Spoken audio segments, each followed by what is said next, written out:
Few fairy tales are as widely recognized as Goldilocks and the Three Bears.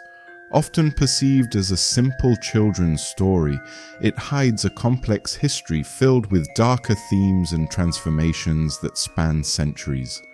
From its earliest known version to the popularized form we recognize today, the tale has undergone significant changes in narrative, characters, and moral implications.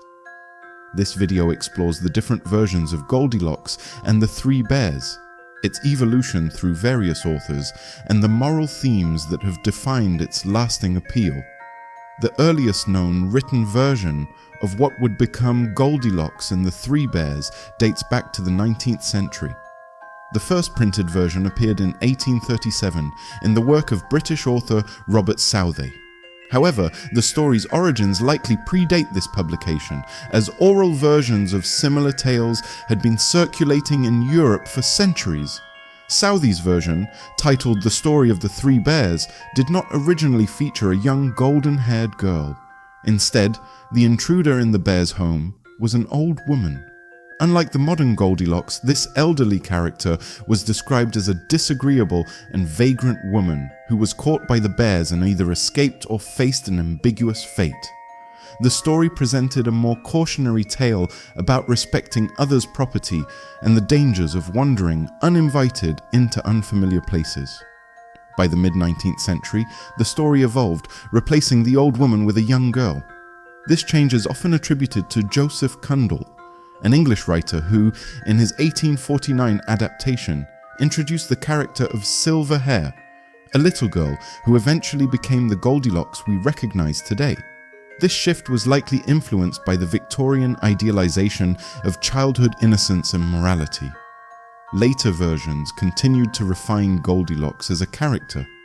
By the early 20th century, she had fully transformed into a curious yet mischievous young girl, reinforcing the idea of childlike innocence clashing with consequences.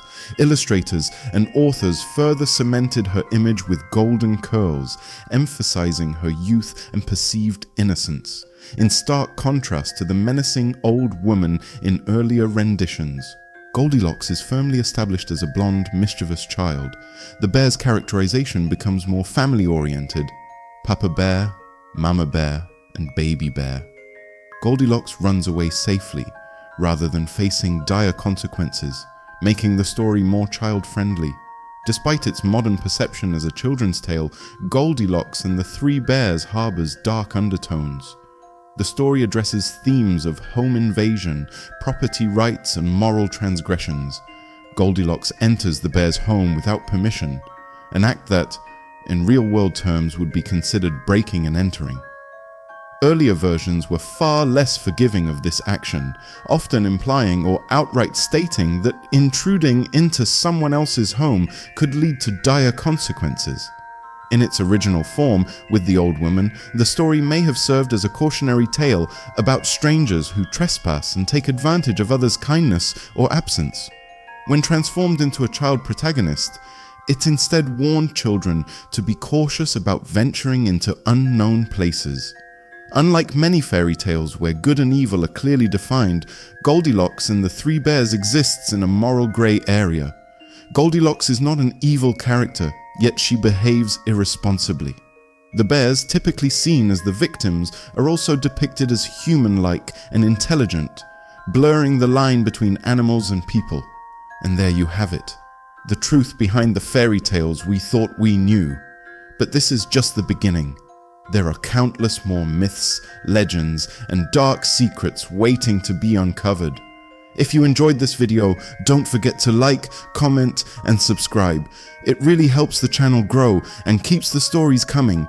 Hit that notification bell so you never miss a new dive into the world beyond the fairy tale. Thanks for watching, and until next time, question the magic.